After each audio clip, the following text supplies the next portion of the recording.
Dechreuodd Zaina astudio gradd meistr yn Syria, ond bu'n rhaid iddi ffoi oherwydd y rhyfel cartref. Roedd y Saesneg roedden nhw'n ei astudio yn Syria yn sylfaenol iawn, felly roedd hi'n ei chael hi'n anodd pan gyrhaeddodd y Deyrnas Unedig.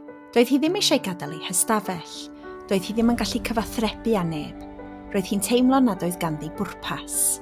Dechreuodd wirfoddoli i fagu hyder, ac yn ddiweddarach cofrestrodd ar gwrs Saesneg. Mae wedi bod yn daith anodd iddi.